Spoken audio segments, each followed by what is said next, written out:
Ollie, can you start by telling us about your long connections with the club? Well, I guess it's probably 30 years, more than that actually. So I think I first started playing club cricket in Surrey for Egham when I was 9 or 10 years old. Managed to get into the Surrey under-16 side after sort of lots of hard winters training.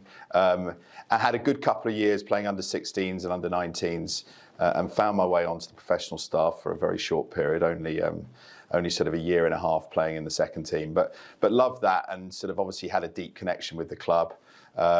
Was sadly released, but went on to play many years of club cricket for Weybridge. Winning the Surrey Championship was one of the great highlights in my sort of cricketing career for Weybridge, and then have built a sort of a business or a career in the business of sport, and in particularly in cricket. So worked previously in a company where we did a lot of innovation in cricket data, cricket streaming and stuff like that. Built relationships with the ECB and was kindly asked to join the board and was voted onto the general committee back in around 2012. So spent a few years on the board helping the likes of Richard Gould, Richard Thompson with sort of commercial strategy and how to build the commercial side of the business. Left the board in 2018 when I joined a company called Pitch that is very involved in the business of cricket, selling the television rights for the likes of England, New Zealand, West Indies, Sri Lankan cricket. And then when the opportunity came to stand for chairman or to go through the recruitment process, I was very excited about that potential opportunity and delighted to be here after sort of 35 years of connection with the club. And that connection with the club combined with your business experience, how valuable do you think that will be in your time as chair? Well, I hope so. I mean, I think, we've obviously got a very successful business off the pitch here, a business that's just recorded or will record turnover, does a brilliant job looking after its membership, selling tickets, selling hospitality, etc. But I guess where I feel like I've got a really interesting perspective is in the sort of broader world of cricket, and with so much going on at the moment around the growth of franchise cricket, potential threats to bilateral cricket and what that means to red ball cricket, I think I come with a pretty unique perspective to help guide Surrey through what could be quite an interesting but also potentially threatening, but also a lot of opportunities for the likes of Surrey to sort of continue to grow and develop more interesting cricket formats and ensure that we protect the history and the likes of the county championship that are so dear to the likes of myself, but also the membership. You mentioned there a 35-year connection with the club. In your experience, what makes the club so special? Well, there's this thing that we talk about here called the Surrey family, and I'm on a WhatsApp group, which I don't know how I was invited onto it with sort of ex-players, and you just see the love for the club amongst that ex-player base and what it means to have played for this club, and the fact that people look after each other. Certain players have been through tough times. There's been some very sad times here over the last 20 or 30 years, and you do generally get a sense that people really look out for people with connections to the club, whether that's players, staff or members.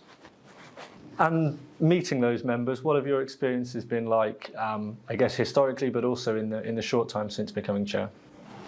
Well, I think what you see is a deep passion for Surrey and a membership that is desperate to ensure that Surrey remains a relevant part of cricket. We can continue playing the formats and the competitions that the members really enjoy, and I share that vision and share that passion for that. So I think we're sort of swimming in the same direction from that perspective.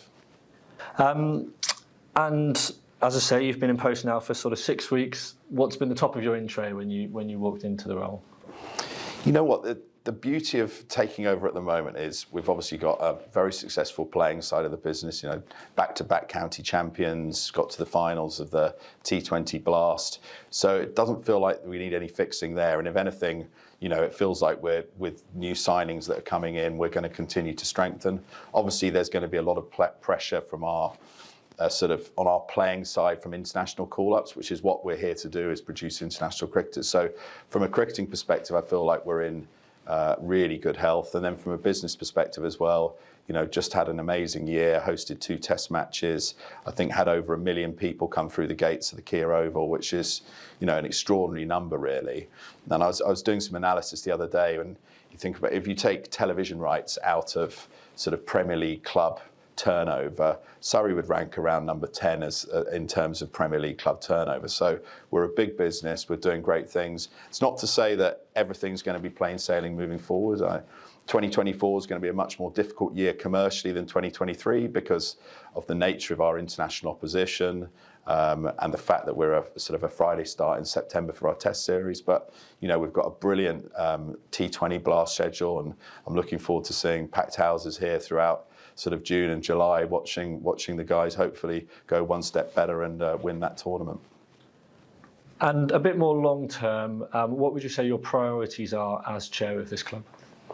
Well, I think continue to develop the women's side of the game. I mean, in my day job at Pitch International, we were the first agency to launch a women's sports-specific vertical, and have seen incredible growth, selling the likes of the women's cricket around the world, but also the Barclays Women's Super League. And I think with the right investment, women's cricket will go to a whole nother level and will stand on its own as a very commercially viable product. So I think, investing in the women's side, continue to invest in the stadium to make it the best cricket. It's already the best cricket stadium, but to take it to the next level with the best viewership propositions for our members and fans.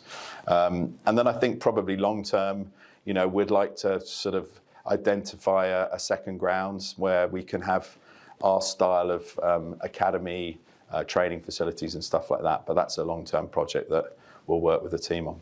There's obviously a lot of challenges for traditional cricket clubs, for county cricket clubs with global franchise cricket and different competitions that take place around the world.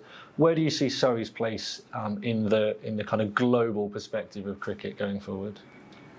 Well, I'd say we are one of the 2 or 3 sort of great venues in English cricket, and so England has a very, very important place or part to play in the future development of cricket around the world. So I have no doubt that Surrey, with our ownership of the Kia Oval, will be right at the centre of wherever cricket goes. There's lots of talk at the moment about the future of the 100. I'm very passionate that we get back that franchise if we can.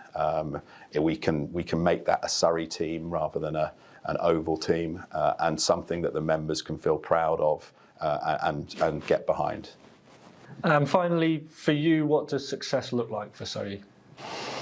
Well, success is, you can't win the championship or trophies every year, but as long as we're competing at the top of the game, we're developing England cricketers, and we're selling out stadia to a membership that's happy to come along and feel part of this club, I think then we're doing a great job. And obviously a few county championships and blasts along the way is an added bonus.